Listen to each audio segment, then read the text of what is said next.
Annyeong, bienvenue sur Monsieur Parapluie, moi c'est Julien, si tu me connais pas, cette chaîne parle de K-pop, de pop coréenne, mais aussi parfois de pop en chinois ou en japonais.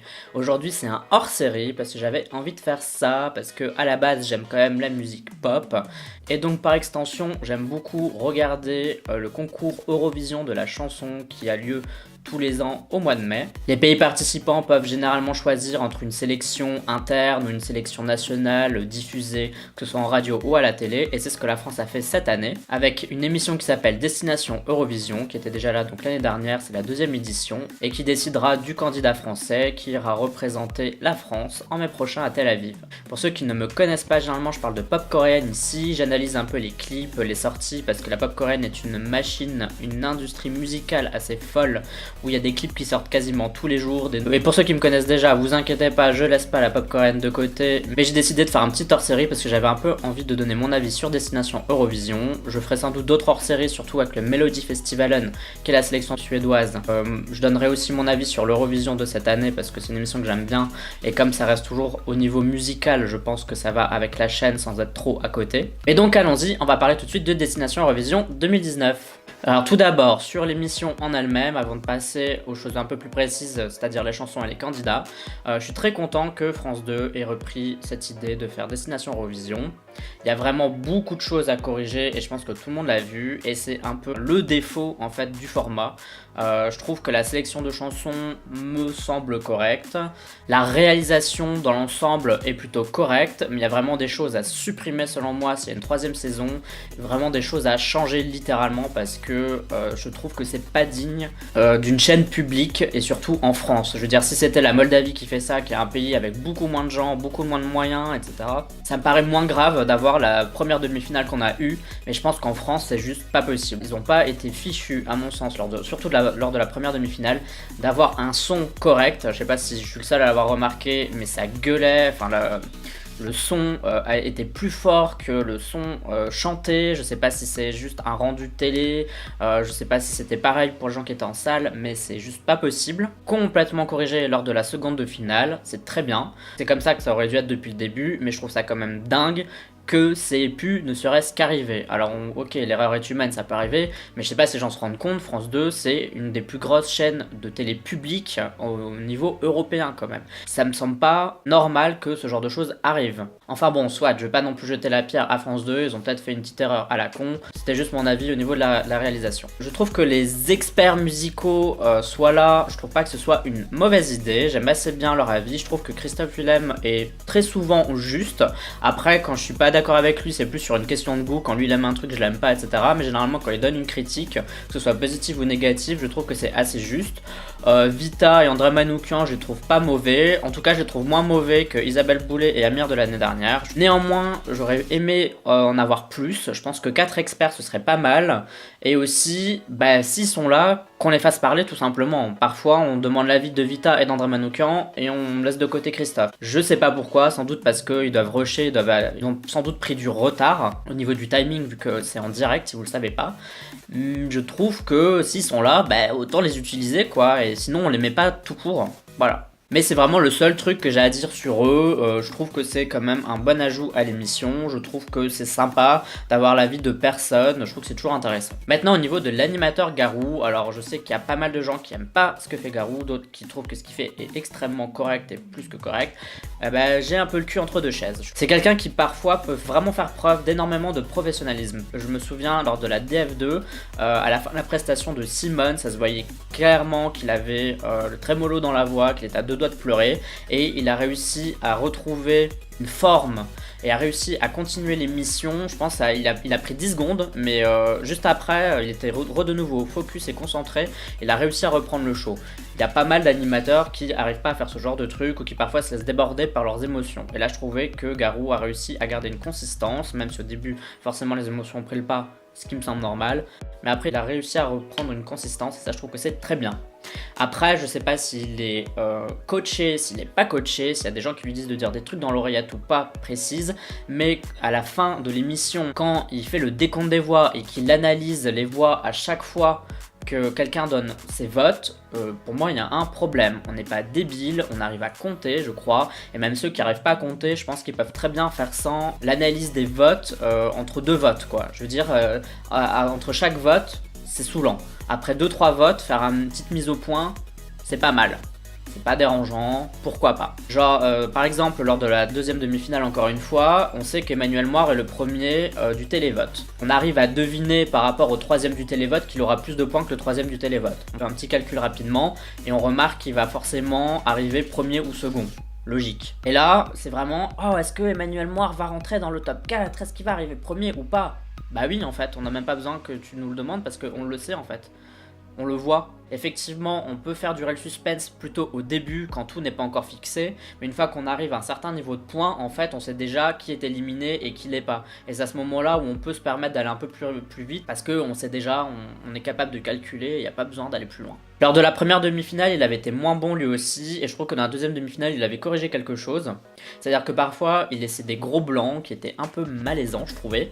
Et lors de la seconde demi-finale, il a allongé ses phrases. C'est-à-dire qu'au lieu de parler très vite et de laisser un blanc, il prend plus de temps pour faire ses phrases, donc il parle à un rythme plus lent, ce qui lui permet en fait de penser à ce qu'il doit dire après, et du coup il fait nanana, il termine sa phrase parce qu'il sait ce qu'il doit dire après, et puis il peut enchaîner. Si je suis très clair vis-à-vis de ça, mais en tout cas je trouve que c'est quelque chose qui montre qu'il est quand même pro et qu'il peut faire ce travail d'animateur. Il faut juste corriger certaines choses comme ce truc débile là, à la fin des votes quoi, ça va pas. Alors je trouve aussi, mais c'est sans doute France 2, les gens qui sont derrière la réalisation, ils posent beaucoup de questions stupides aux candidats. On les laisse peu parler et je trouve que c'est pas plus mal de les laisser un peu parler, d'expliquer qui ils sont eux-mêmes sans forcément les asséner avec des questions comme ça, genre pourquoi tu veux faire l'Eurovision, pourquoi nanana, pourquoi nanana. Je pense que l'artiste il est pas con, il sait ce qu'il doit dire et si c'est pas ce qu'il doit dire, bah ça va juste montrer que l'artiste est débile et voilà, les gens feront ce qu'ils veulent avec ça au niveau des votes après quoi, mais... Voilà. Ensuite, quelque chose que j'aime pas, encore une fois, au niveau, on dirait que j'aime rien, mais bon, je vais peut-être dire après les choses que j'aime bien. Les reprises.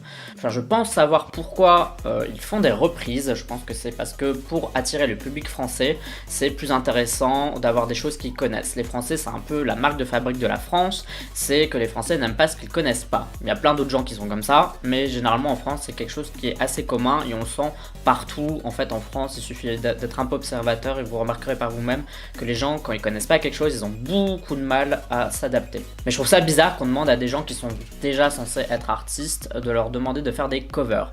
Ça permet un peu de les introduire, mais pour moi, les magnétos qu'on voit au début servent d'introduction justement. Garou d'ailleurs parle un peu du candidat avec la caméra qui tourne, ça c'est un super effet d'ailleurs. Il y a peut-être des gens qui vont me dire oui mais ça présente un peu l'univers et sa manière de chanter, et ben, sa chanson elle sert un peu à ça aussi, la chanson qu'il est censé défendre. Donc je comprends pas l'intérêt. Si on retire tous ces trucs là, ça nous fait quand même gagner pas mal de temps sur l'émission. Et ce serait pas plus mal parce que c'est aussi un autre défaut de l'émission, c'est qu'elle est bien trop longue. Pour ceux qui connaissent le Melodifestivalen, c'est donc la sélection suédoise, c'est comme Destination Eurovision mais en suédois. Les demi-finales du Melodifestivalen, je crois que ça dure 80-90 minutes grand max. Et pourtant, ça a réussi à être pro et dedans on a présentation des candidats, chanson des candidats, on a des entractes, on a une reprise des deux chansons qui ont eu le plus de votes à la fin de l'émission. Ils arrivent à caser tout ça en 90 minutes. Juste parce qu'il n'y a pas de blabla inutile, juste parce qu'il n'y a pas de choses qui me semblent, moi, inutiles. C'est pour ça que les audiences sont assez faibles, c'est juste que l'émission est chiante. Les chansons sont bien, la présentation, si on retire les petits trucs, bien, les personnes qui sont là en tant que jury, les experts musicaux sont bien, tout le reste c'est du superflu qui pour moi doit être scrappé, éliminé, foutu à la poubelle et nous faire un truc qui est correct, genre less is more, moins de choses parfois c'est mieux. Peut-être qu'ils sont obligés d'étendre le format pour, je sais pas, des raisons liées à la télévision, j'en sais rien. Je sais pas pourquoi ils sont obligés d'étirer le truc au max, mais pour moi c'est une erreur. Je sais pas pourquoi. Autant mettre une fiction qui va cartonner après, comme ça peut permettre aux audiences un peu moyennes de sauver un peu la soirée après. Après aussi, il faut pas non plus s'affoler vis-à-vis des audiences parce que ça reste de la télévision. Je suis quand même assez jeune, on va dire, entre 20 et 30 ans. Je suis plus proche des 30 que des 20, mais bon, soit. Et depuis que j'ai environ 9, depuis 10 ans, j'ai eu droit à internet. Et je peux vous avouer que depuis que j'ai eu internet, j'ai plus jamais regardé la télé. J'étais un grand fan de dessins animés comme Pokémon, Digimon, Dragon Ball Z, et j'allais les regarder sur internet. Je pense qu'il y a plein de gens qui sont dans mon cas. Il reste toujours une grosse frange de la France qui regarde la télévision, mais faut pas oublier qu'on a toutes les chaînes qui sont à côté, il y a Netflix, etc. C'est normal que des audiences soient aussi faibles. Comment auraient été les audiences il y a 10 ou 20 ans? Je pense qu'on aurait eu le triple, le quadruple de ce qu'on a là maintenant. Donc faut pas non plus avoir trop peur des audiences faibles, il y a une partie assez logique dans l'évolution de comment on utilise la télé et les médias qui sont à notre portée. Bon, rapidement, les choses que j'aime bien, je trouve que sinon c'est très joli, le logo est très beau, la scène était très belle, il y a eu un effort de fait sur le staging des candidats, ce qui est pas mal, même s'il y avait des choses qui se ressemblaient, mais bon, c'est pas grave. Tout ce qui est magnéto pour présenter les candidats, je trouve ça super bien fait, c'est super joli. Ouais, vraiment, il y a des très bonnes idées, la salle est jolie, et à part quelques problèmes au niveau des caméras qui filment et d'autres qui filment pas, parfois c'est un peu shaky, c'est un peu étrange, on sait pas pourquoi ils ont utilisé cette caméra au lieu de celle-là, alors que concrètement, par exemple, c'était un moment avec plus d'émotion, et t'as un plan large, alors qu'en fait, il aurait fallu faire un gros plan sur l'artiste. C'est des petites erreurs comme ça, c'est pas très grave, mais généralement, c'est assez bien filmé, je trouvais. Maintenant parlons des candidats, je vais vous faire mon top 8 de ceux qui sont arrivés en finale. D'abord les éliminés de la Def 1 et de la Def 2. Un peu déçu pour Florina qui avait une très bonne chanson, mais étonnamment plus la chanson est faite pour l'Eurovision et on a l'impression que moins elle fonctionne, surtout ces dernières années. Après, c'est clair que la performance a été laissée un peu à désirer et je peux comprendre pourquoi. Elle est pas reçue énormément de points de la part des jurés internationaux, même si 0 points, c'était un peu difficile. J'étais aussi un peu déçu pour Batista. Alors, c'était pas vraiment Passio, c'est vraiment pas le genre de chanson que j'écoute, j'aime pas ça du tout. Mais pour moi, ça avait bien une chanson qui pouvait faire mal à Tel Aviv en mai, le vrai concours. Je pense que c'était celle-là parce qu'elle était tellement hors de ce monde que si elle avait beaucoup de charisme, si elle chantait très bien et si elle avait un staging qui était hyper impactant, je pense que ça aurait pu faire très mal et malheureusement il n'y a eu aucun de ces trois trucs. Lautner qui faisait partie des 4 qualifiés des jurés, je trouve ça assez logique, le staging était nul à chier, je sais pas pourquoi ils ont fait ça, c'était vraiment pas bien, mais la chanson franchement elle est radio friendly, c'est vraiment pas mon genre, j'aime pas, mais je peux comprendre pourquoi ça plaît et je pense que ça aurait pu être honorable de l'avoir en finale. Je pense que ça aurait eu sa place en finale, franchement. Ensuite, lors de la seconde demi-finale, beaucoup de gens étaient hypés par Gabriella, moi pas. J'ai jamais aimé cette chanson, je trouve qu'elle part dans tous les sens. Et parfois, quand une chanson part dans tous les sens, ça peut être bien. Le problème avec ce genre de chanson, quand ça part dans tous les sens, il faut que chaque partie différente soit impactante à elle seule. Et le problème avec Gabriella, c'est que sa chanson, les parties prises une à une, si on les dissèque, elles sont pas assez impactantes en fait. Du coup, je pense que ce qu'ils attendaient de cette chanson, c'est que chaque partie mise ensemble, comme un Lego, ça fasse une espèce de super chanson. Si les éléments mis seul à seul sont pas assez forts, pour moi la chanson est pas assez forte et du coup tout tombait vachement à plat. Il y avait beaucoup d'attentes vis-à-vis de ça et malheureusement c'est la chanson qui était le problème parce que je pense pas que l'artiste soit le problème et le staging non plus. J'ai beaucoup aimé la fille, sa prestance, son charisme sur scène, mais c'est juste la chanson qui allait pas quoi. Bon, ensuite on a eu Hugo qui a été éliminé à 1 point si je dis pas de bêtises. Pour moi tant mieux parce que j'ai rien aimé de cette chanson. Je trouvais qu'il avait une très belle voix, il avait un certain charisme, mais alors la chanson et le staging, enfin le non-staging même, et puis il y avait Tracy de ça avec Paraki. Ah, je suis super déçu parce que je pense qu'elle aurait quand même mérité la finale. J'ai eu peur qu'elle gère pas la partie rap et c'est ce qu'elle a géré le plus. Et je pensais pas que le refrain aurait pu être un problème. Et malheureusement, elle avait sans doute plus de souffle. Et bah voilà, au niveau de la chanson, c'était un peu compliqué. Mais je suis super déçu parce que je trouvais que la chanson était quand même chouette. Bon, elle démarrait jamais vraiment parce qu'il faut savoir qu'à l'Eurovision, il faut être impactant. Il y a 26 chansons en lice le soir de la finale. Et s'il n'y a pas un truc bizarre, s'il n'y a pas un son particulier, s'il n'y a pas un truc qui vous marque, bah ça marche pas. Et c'est vrai que dans la chanson de Tracy, même si elle était très bonne, j'ai bien aimé Poraki, je l'écoute encore en version studio, il n'y a rien de très marquant, faut l'avouer. Maintenant au niveau des qualifiés, je vais faire mon top 8. En 8ème place, c'est Doodson avec Sois un bon fils. Elle est ma lumière quand je m'isole, mon ange gardien quand je suis seul, quand je suis perdu c'est ma boussole, mais j'ai du mal à te dire. En fait tout simplement, c'est pas mon genre de chanson. Je suis pas hyper fan de ce genre de truc, ça me fait très penser à Maître Gims etc. Et j'aime pas Maître Gims. Je sais pas pourquoi, c'est juste je pense une sensibilité musicale, c'est pas mon délire. Je trouve que ça manque un peu de mélodie, le beat de fond à chaque fois il est super bien produit, mais en fait il est toujours répétitif et je trouve ça un peu ennuyeux en fait, il se passe pas grand chose. Je pense que ça peut marcher en France malgré tout, mais je suis pas sûr que ce soit fait pour le concours. Au niveau du staging, il n'y a pas grand chose à apprendre, à part je trouve le fait qu'il y ait des choristes. Je pense que le fait qu'il y ait des choristes quand même c'est pas mal, on les voit. Généralement on les cache toujours, alors qu'il y a toujours moyen de faire quelque chose avec les choristes, surtout pour les mises en scène travaillées, où il suffit en fait de faire un gros plan parfois sur le public et parfois sur les choristes. Comme ça permet à l'artiste par exemple, s'il doit monter des marches, de monter les marches, s'il doit faire un changement de costume, de faire un changement de costume pendant que la caméra se concentre sur un autre élément. Donc les choristes, ça peut être un ressort de mise en scène de temps en temps. En 7ème place, je mets Aizat avec Comme une grande. Je tolère, pardonne la ferme depuis la nuit des temps.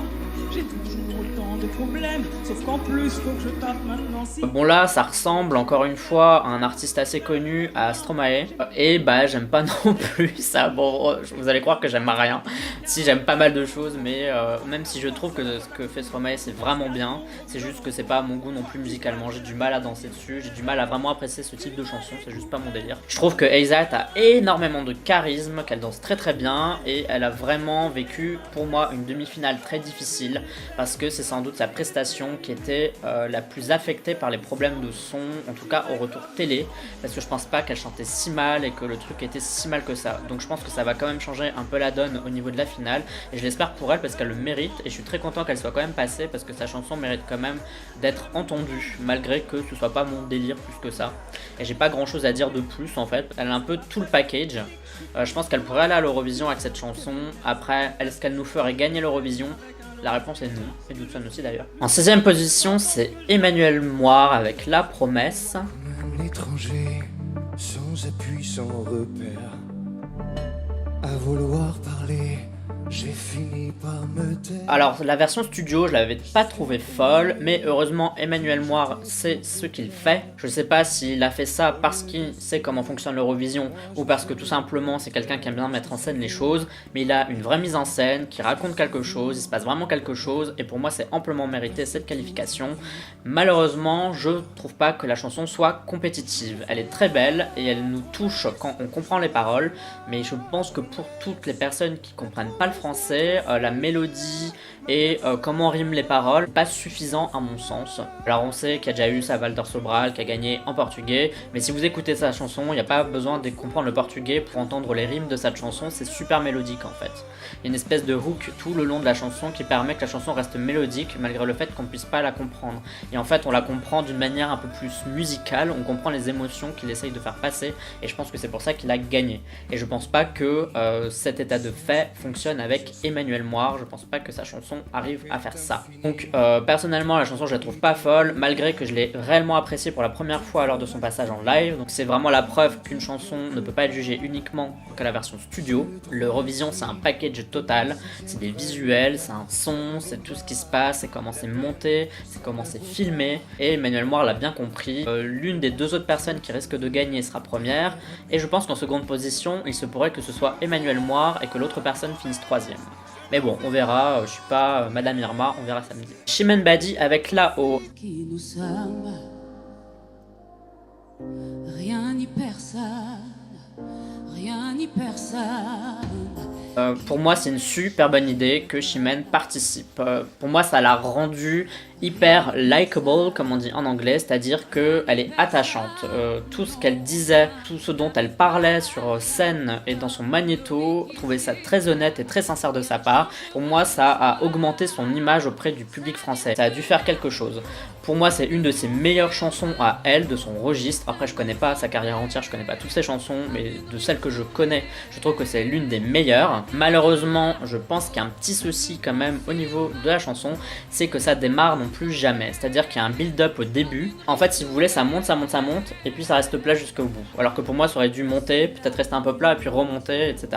Je sais pas si, imaginons qu'elle gagne, je sais pas si on peut modifier la chanson après, je pense pas, du coup ça me paraît un peu compliqué. Si elle était à l'Eurovision, Elle finirait pas dans les derniers, mais je pense qu'elle finirait dans la deuxième partie du tableau.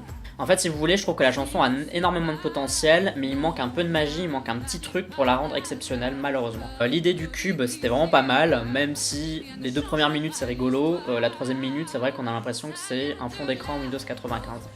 Je pense pas qu'elle risque de gagner cette finale, mais je pense qu'elle y perdra rien. Elle perdra pas son image de chanteuse connue, je pense que plutôt elle a tout à gagner à faire Destination Eurovision, même en perdant. En 5e position, c'est Simone avec Tous les deux. Serre-moi contre toi, que l'on se souvienne ces moments à nous.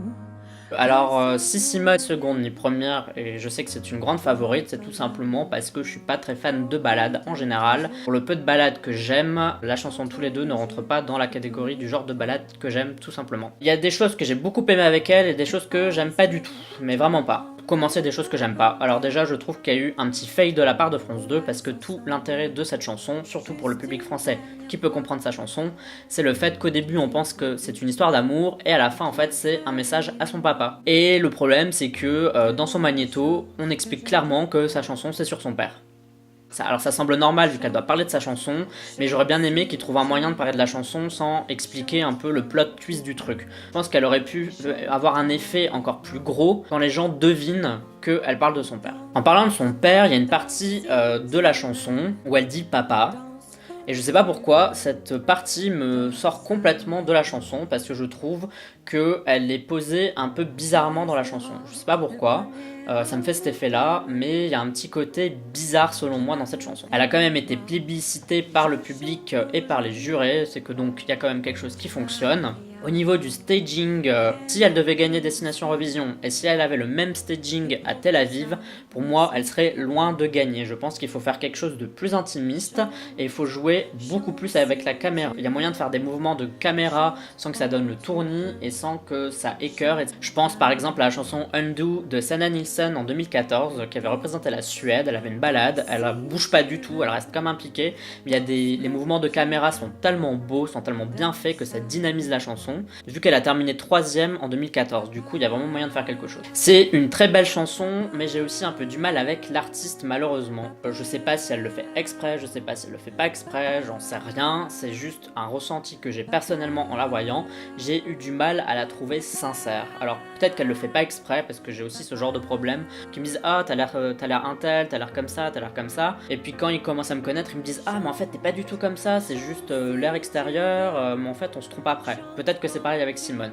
Je trouve qu'elle a une image extérieure qui, moi, me refroidit beaucoup. Le fait qu'elle pleure à la fin, c'était peut-être sincère de sa part, mais j'ai trouvé ça très particulier. Je sais pas pourquoi, j'ai pas senti ça sincère tout simplement, alors que ça l'était peut-être. Ensuite, quand elle était dans les coulisses et qu'on lui posait des questions, j'avais l'impression qu'elle avait une attitude un peu dédaigneuse. Je trouvais que c'était un peu « Ah, arrêtez avec vos questions ». Effectivement, peut-être qu'elle savait pas quoi dire, mais son langage non verbal et comment elle regardait les personnes avait quelque chose quand même qui bloquait pour moi. Alors après, c'est juste mon avis, forcément, je pense pas que ce soit la vérité forcément. C'est ce que moi j'ai ressenti et je suppose qu'on peut trouver quelqu'un dans les 5 minutes qui va avoir un avis complètement différent et qui a réellement été touché par ses réactions et qui va me dire que pour eux, elle était extrêmement sincère. Je pense que c'est juste un feeling qu'on a différemment. Je suis sûr qu'il y a d'autres personnes qui pensent comme moi et il y a d'autres personnes qui doivent penser tout l'inverse. Concernant son potentiel eurovisionnesque, je pense qu'elle peut faire très mal à l'Eurovision, mais j'ai quand même un doute. Je suis pas sûr qu'elle puisse aller très loin s'il n'y a pas un soin apporté au staging, donc à la mise en scène. Je pense qu'il faut vraiment faire quelque chose là-dessus. Au niveau de la chanson, je pense que ça passe ou ça casse. Certains diront que le Portugal a gagné avec une ballade toute simple et qu'on pourrait refaire la même chose. La victoire de Salvador Sobral était vraiment exceptionnel et je suis pas sûr qu'on puisse reproduire cela dans un laps de temps aussi court et je pense tout simplement que tous les deux n'est pas au niveau de Amar Pelosdeuch. Je pense qu'elle pourrait sincèrement gagner, mais pas qu'il y ait un wow factor très fort avec cette chanson. Donc tout se jouera au staging, mais malheureusement c'est un peu le défaut de la France à l'Eurovision. Elle fait partie des pays qui ont des mauvaises mises en scène ou des mises en scène un peu pauvres. Il y a eu Angelina à l'Eurovision Junior qui avait une mise en scène un peu sympa, mais personnellement je l'ai pas trouvée hyper folle non plus. Du coup j'ai quand même un peu peur si Simone devait gagner, j'ai peur que la France sabote elle-même ses chances d'avoir un bon score. Néanmoins c'est quand même un question mark pour moi, je sais pas trop où elle pourrait se mettre. Selon moi, ça va plus fail que gagner. Mais je suis prêt à être contredit et j'attends que ça, que la France fasse un très bon score et gagne en mai prochain. En 4ème position, c'est Deux Divas avec La Voix d'Aretha. Je ne vais pas marcher au pas, je ne veux... Alors tout simplement, c'est une chanson, quand je l'avais écoutée, j'avais trouvé ça oui sympa mais sans plus, et en live elle dépote tout simplement. C'est le genre de personne qui arrive à te convaincre juste avec une prestation et une mise en scène, et c'est tout ce qu'on fait de Divas tout simplement. En plus elles sont hyper attachantes toutes les trois. Je trouvais que quand elles parlaient dans les magnétos, elles étaient super intéressantes, elles avaient des trucs à dire, elles défendaient bien leur titre. On peut penser que leurs tenues sont un peu kitsch, etc. mais c'est un peu le principe en même temps. Elles rappellent tout ce qui est Pointer Sisters, tout était un peu plus gros que nature. Et c'est ce qu'elles représentent en fait, elles ont des grosses voix, elles ont des tenues de fou, ça pète dans tous les sens. Pour moi ça devrait péter encore plus, il devrait y avoir des pyros, etc. Bon, je pense pas qu'il y ait des pyros à destination Eurovision, mais si elles devaient aller à l'Eurovision, il faudrait avoir des pyros, des trucs et tout. Et franchement je pense qu'elles pourraient faire un bon score. Elles gagneraient pas, ça c'est clair et net, mais voilà. Un seul petit défaut que j'ai quand même à dire, c'est que Aretha c'est un prénom anglais, et donc ça se prononce Aretha. Et du coup, je trouve ça un peu spécial de dire Aretha. J'imagine déjà les Anglais, bon voilà, ça s'appelle La Voix d'Aretha, alors qu'en fait, on sait que son prénom c'est La Voix d'Aretha. Bon, c'est un petit détail, je suis un peu pointilleux là-dessus, mais bon voilà. Mais j'étais vachement étonné, et je trouve qu'elle avait un potentiel de fou, et je suis super content qu'elle soit arrivée en finale, je trouve ça super sympa. En seconde position, c'est Sylvana Reg avec Allez leur dire, anciennement Le Petit Nicolas. Allez leur dire, allez leur dire, allez leur dire, allez leur dire, allez leur dire. C'est aussi une chanson que j'attendais pas spécialement, la chanson française qui fait très français, très franchouillard, c'est pas trop mon truc non plus. En même temps j'ai une chaîne sur la pop coréenne, donc c'est que je suis quand même intéressé par d'autres cultures et d'autres styles musicaux qui sont différents quand même de ce qui se fait en France. Et moi je trouve que Sylvana Reg, il rayonne sur scène tout simplement. Il a une mise en scène un peu simple qui mérite d'être un peu peaufinée s'il devait aller à l'Eurovision, faire des choses un peu plus pro, un peu plus propres. On voyait que c'était quand même pas très bien filmé, on voyait le tapis sur lequel il marchait, etc. Ça c'était quand même une erreur au niveau de tout ce qui est caméra. Mais cette chanson, je trouve qu'elle a énormément de potentiel en fait finalement. J'ai des amis proches qui sont européens et qui ont regardé avec moi Destination Eurovision et qui m'ont envoyé par message en fait ce qu'ils en pensaient, et ils ont adoré Sylvana Reg. Genre vraiment c'était à l'unanimité. Et je pense que de notre œil francophone on trouve ça un peu moyen, un peu bof, mais je pense qu'on sous-estime le pouvoir que cette chanson pourrait avoir à l'étranger tout simplement. Ça sonne très français, que ça a un côté authentique, et en même temps je trouve que la production de la chanson est très très bonne. Je sais pas qui l'a produite, je pense d'ailleurs que c'est lui et Doodson, ils ont produit le... ou alors ils se sont occupés des lyrics, je sais plus. Mais en tout cas je sais pas qui a produit ça, mais pouce en l'air parce que vous avez très bien produit cette chanson, c'est très bien mixé, et Sylvan est hyper charismatique, il a un sourire du début à la fin, il vit sa meilleure vie, transpire à l'écran, et ça donne envie de se marrer avec lui, et il mérite aussi sa qualification. Je pense qu'il pourrait sortir du lot samedi, mais j'ai un peu peur qu'il se fasse écraser par Bilal, par Simone, par Emmanuel Moir et par Chimène Badi malheureusement. Alors est-ce que ça pourrait gagner l'Eurovision ? Là comme ça j'ai envie de dire non, mais c'est le genre de chanson qui à mon sens pourrait surprendre tout le monde. Je sais pas jusqu'au point gagner l'Eurovision, on sait jamais. Là comme ça je dirais que non, mais bon. Vous savez, avec un bon staging, avec des trucs un peu peaufinés comme ça gauche à droite, ça tout peut faire très très mal. Hein. Et en première position, c'est Bilal Hassani avec Roi. I am me, and I know I will always be. Oui, j'invente ma vie, ne me demandez pas. Alors Bilal Hassani n'est pas exempt de critiques parce que j'ai quand même des choses à dire dessus. Déjà, le texte est assez sympa, mais à mon sens, il y a un peu trop d'anglais. Je fais pas partie de ceux qui trouvent qu'il faut pas d'anglais dans une chanson en français.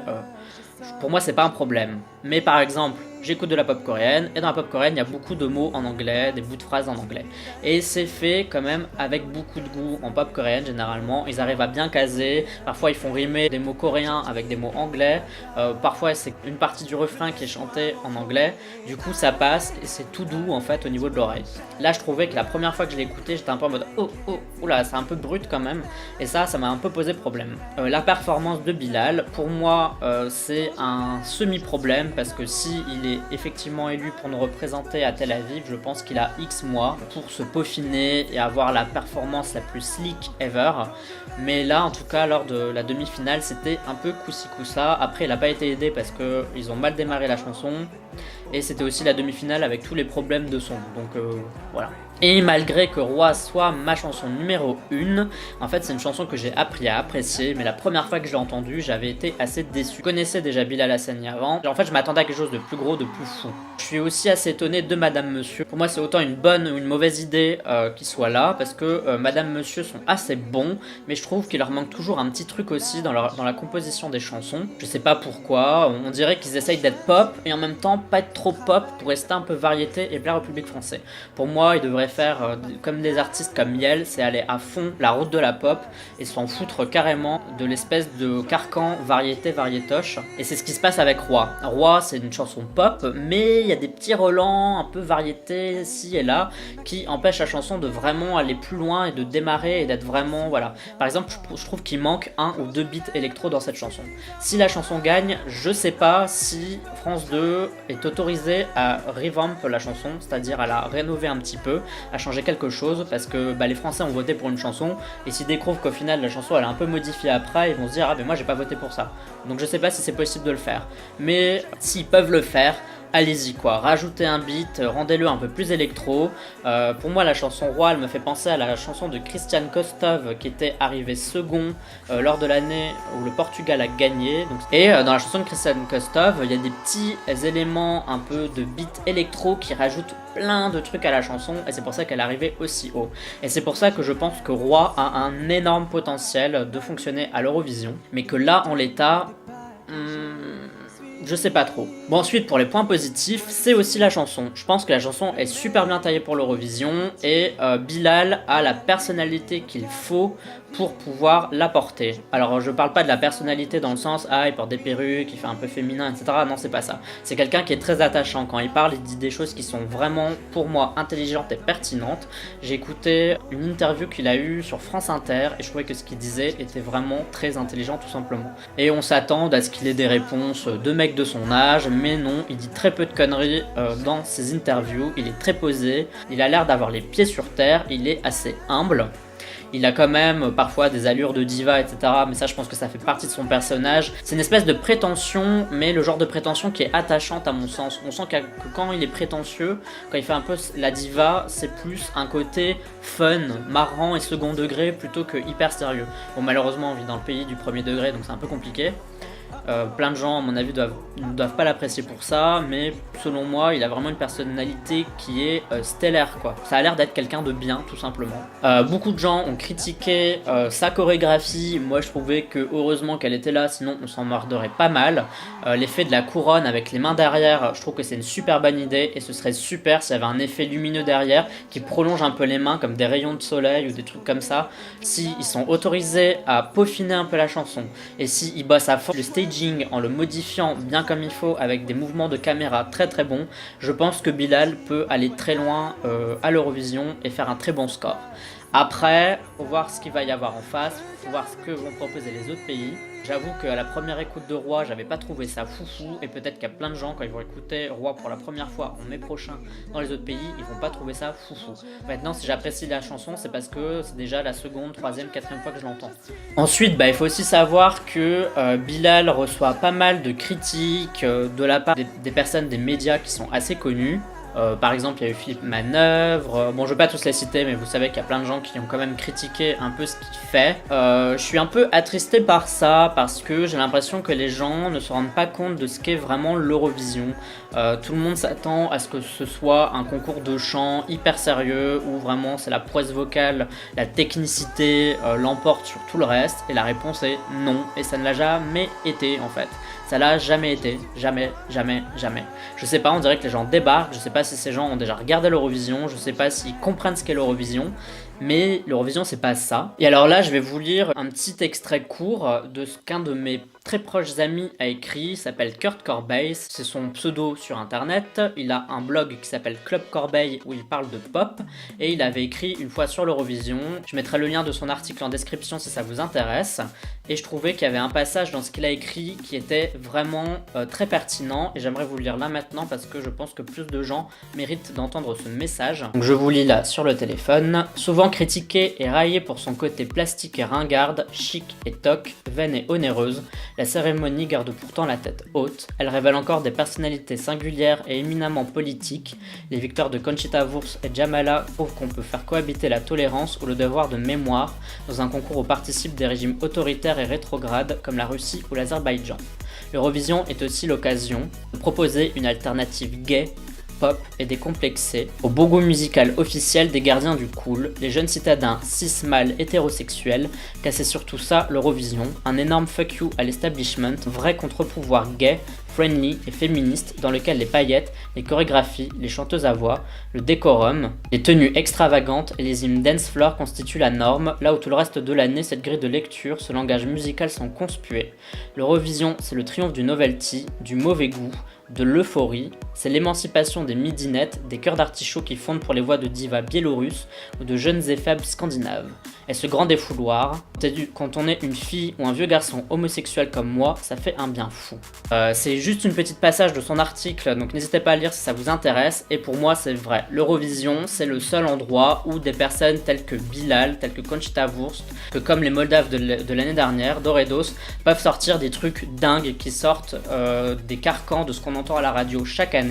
Et même si pour moi Roi n'est pas hyper original comme chanson en tant que telle, le personnage et ce que propose Bilal est lui intéressant et dénote un peu.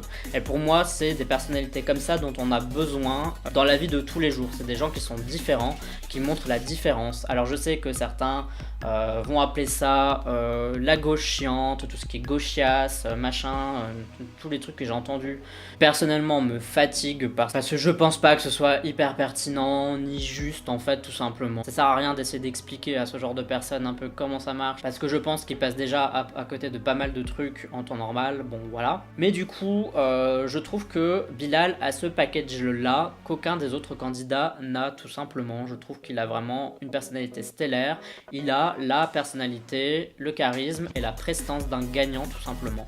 Je pense que Simone par exemple l'a aussi, je pense qu'elle a quelque chose, mais comme je suis un peu bloqué vis-à-vis de ses réactions que j'ai pas trouvé hyper sincères, c'est un peu quelque chose qui m'a refroidi, mais bon voilà. Bon voilà, je pense que la vidéo est quand même assez longue déjà, mais c'était mon petit avis sur Destination Eurovision 2019. Je vais bien sûr regarder l'émission ce samedi, quel que soit le gagnant, que le meilleur gagne. Je ne serai pas déçu si Bilal ne gagne pas, même si c'est mon numéro 1, ou Sylvain ne gagne pas, même si c'est mon numéro 2. Je pense que tout le monde le mérite. Que le meilleur gagne. Je ne pense pas que la France gagnera cette année l'Eurovision, malheureusement, parce que je pense qu'il va y avoir mieux, mais encore une fois c'est une prédiction à 4 mois du concours et on connaît littéralement très peu de chansons. Je pense qu'on en connaît qu'une ou deux entre guillemets. C'est juste par rapport à la qualité des chansons là maintenant, je pense pas qu'elles soient assez fortes pour gagner l'Eurovision, mais bon, si les 25 autres sont moins bonnes, forcément c'est la France qui gagnera. Donc voilà. N'hésite pas à donner ton avis dans la communauté du parapluie, c'est-à-dire les commentaires sur YouTube, mais tu peux aussi me suivre sur Twitter, sur Instagram, sur Sming et sur Amino. Tout ça bien sûr sous couvert de bienveillance, parce que ça m'intéresse pas de lire des commentaires déplacés tout simplement, et je pense que ça n'intéresse personne. Tu me suis si t'en as envie. En tout cas pour moi ce sera tout, on se dit à la prochaine, bye bye bye bye, annyeong.